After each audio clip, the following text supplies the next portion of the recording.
So welcome back, guys. Welcome back to The Test Drive, your go-to YouTube channel for all things cars in Gauteng. Today, actually, let me take you back a little bit. Back in 1847, we decided to stop using horses and use cars. And now today, I'm taking you to Mazda, where Duandre is gonna show us a car that has 4 wheels, an engine, something 300 horsepower drive, whatever that's called. It has 4 doors, and it's one of the most affordable cars in this part of the world. If you haven't seen this car yet, don't worry. I'm gonna give you a first class look, baby.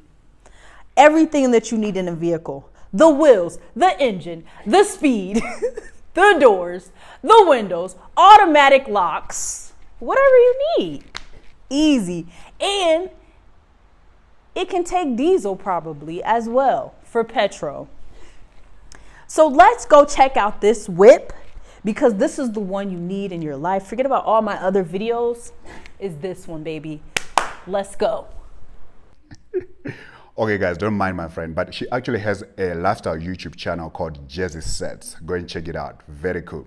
But yes, we are going to Mazda today. CMH Mazda in Randburg. We're going to be in conversation with Duandre. We'll be reviewing a beast of a vehicle, Mazda CX60. We had a lot of fun with the vehicle. You don't want to miss it, so stay tuned. Today we are at CMH Mazda. I'm with Duandre here. He's the expert on this beautiful vehicle. He's going to be taking us through the vehicle, telling us about interesting stuff that we find on the Mazda CX60. So, Duandre, how's it? Good in yourself, Elijah. Good. So just take us through around the vehicle. Let's start with this beautiful grille here. I see also, are these sensors or their cameras? So these are all the park distance control sensors that the vehicle comes standard with in this massively aggressive grille.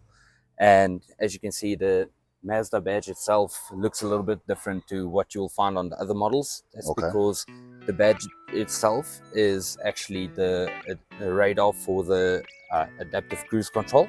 And then underneath the badge you'll find the camera which forms part of the 360 camera view for the interior of the vehicle. It does have adaptive headlights, as you've mentioned. Doesn't have the matrix LEDs, but the biggest difference is where your matrix LEDs can block out certain cells for oncoming traffic. The adaptive LEDs are a lot more functional for everyday use.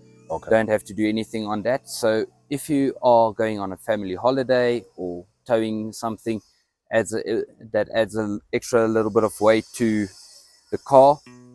Instead of the beams just going to their natural position, it automatically adjusts lower to compensate for that extra weight at the back of the vehicle. So you don't blind drivers in the oncoming traffic. Okay, that's interesting. And these events here, are they real? Yes, so it's not just the design element, it is it's functional. Real events just adds a little bit of aerodynamics to it. Because the tires. So for the Takumi spec, which this is, these are the standard 20-inch wheel design. Fully alloy wheels. I think with the two-tone black and diamond face, it looks absolutely fantastic. And these, you're saying they come standard. I also understand there's a 19-inch. Are they for the same vehicle or that is different? So it is also for the CX60. That's however on the 2.5 liter dynamic variant of the CX60 range. This is a 3.3 diesel. So this is what we call the Takumi edition. So it comes with a 3.3 liter turbocharged inline-6 diesel motor with a mild hybrid system as well. Let's just quickly talk about the fact that this is a mild hybrid. I understand that also affects the fuel consumption and all that. So what does it mean when you say it's a mild hybrid? So a mild hybrid in layman's terms comes down to, it's not a plug-in hybrid. You can't run it on electric power only. So the electric motor and the battery is only there to assist the internal combustion engine to reduce fuel consumption and improve efficiency on acceleration and to recuperate energy when the vehicle is braking. Okay, interesting. So I understand this also affects the fuel consumption. What are we talking about on this vehicle when it comes to fuel consumption per 100? So the official figures released by the factory is 4.9 liters per 100 kilometers for combined urban and suburban driving. For this beast, this is a 3.3 liter, and you're saying it's 4.9 per 100 liters per 100 kilometers. That's interesting. Obviously, we know that these official figures are not always accurate. We obviously know that it's always slightly higher than that, but still, for them to say this is 4.9 and it's a 3.3 liter, I guess it also comes to that mild hybrid thing system. Having a big effect on the energy used to get the vehicle moving. That's interesting. And inline 6, what does this mean? So very simple. All 6 cylinders of the 3.3 liter diesel are in line with each other. It's not a V6. Torque. How much are we talking about on this vehicle? So on the torque on this vehicle is 550 Newton meters. So that's a lot. That's a lot. That's a lot.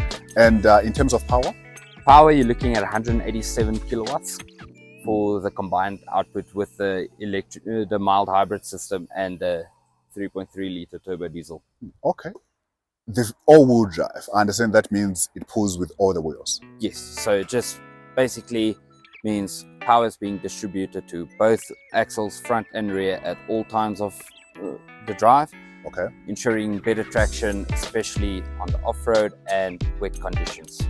So you can actually go off-roading with this vehicle? Yes, so we'll get to that a little bit later, but it does have an off-road driving mode as well. That's interesting. Talking about off-roading, what's the ground clearance on the vehicle? So the ground clearance on the vehicle is 178 millimeters from the ground. And with the boot, I understand that it's hands-free. Yes. So can you just demonstrate to us, how does that work? So it's very simple. All you have to do, your hands are full. With the bags they're coming out of the mall and all that. Wife sent you on a massive shopping spree. All you have to do is have the key in your pocket and you just swipe your foot underneath. And the boot will open itself. That's interesting. You don't have to put your stuff down and all that. None of that inconvenience. While you're there, you just put them in. Just load it. Talking about the boot, I see there's so much space here. How big is the boot? So the boot, with the rear seats folded up, you have a total of 570 liters of storage space. And with the seats folded down, you have a total of 1,720 liters of storage space. And adding to the convenience of the hands-free boot opening, you don't have to walk around to the rear doors in order to access the full 1,720 liters of storage space. You can simply pull the lever. Then the seat goes down. The seats go down. So that's another way to close the boot as well. One of the many, yes. I understand you can use the key as well. That's correct. So from the key itself, you can open and close the boot remotely without touching the vehicle. That's good. So Duandre, coming into the interior, I must say Mazda did the things. It's quite beautiful. What can you tell us about the interior, the screen and all that? So Mazda did a fantastic job entering a premium market segment with the CX60. So it comes standard with a 12-inch display, infotainment system with wireless and Apple CarPlay and Android Auto. So standard with navigation, you can access everything directly on the screen with the swivel wheel and physical buttons. Easy to use without getting distracted while driving. Interesting. And I see the Me Drive. I guess that is the where you change the modes of driving and all that. Can you take us through that? That's correct. So with the MI Drive, you have 4 different driving modes to choose from, starting with normal, sport, towing, and off-road. Okay, okay. Interesting. So, talking about towing, what's the towing capacity on the vehicle? So the brake towing capacity on this vehicle is 2.5 tons. It's 2.5 tons. Oh, okay, okay. Coming to the aircon, I like the buttons, the aircon buttons. They look so chic and all that. Take us through the aircon. How does it work? How do you operate it? So very, very simple to use. You have your dual zone climate control for the driver and the front passenger. Very simple to use. To start it, you can either just press the power button or just default to an auto. Set your desired temperature to where you want it, and the aircon does everything further by itself. It does also have ventilated seats for the driver and the front passenger as well, with 3 different aerated seats. These leather seats, they are beautiful. The interior is quite beautiful. Are these seats heated as well? No, so the seats are beautiful. Guys, come on. The seats are not heated, even just the front?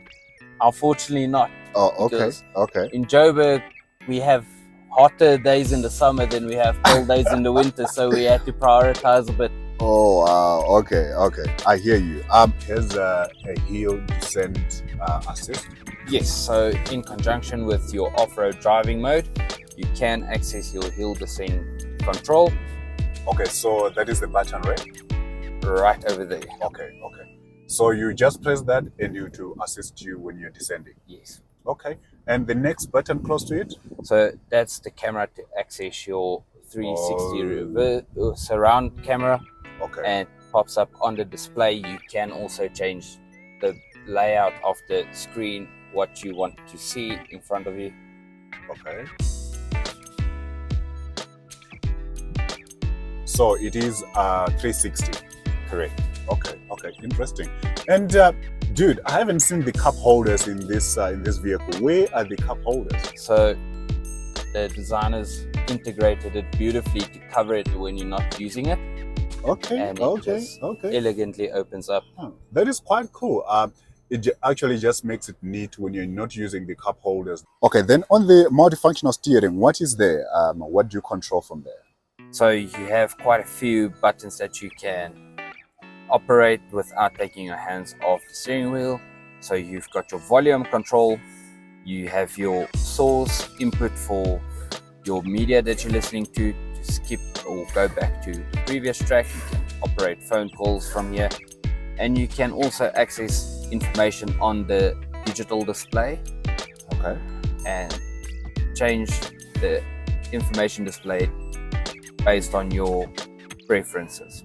Okay. You also have your cruise control settings and your adaptive cruise control settings. Okay.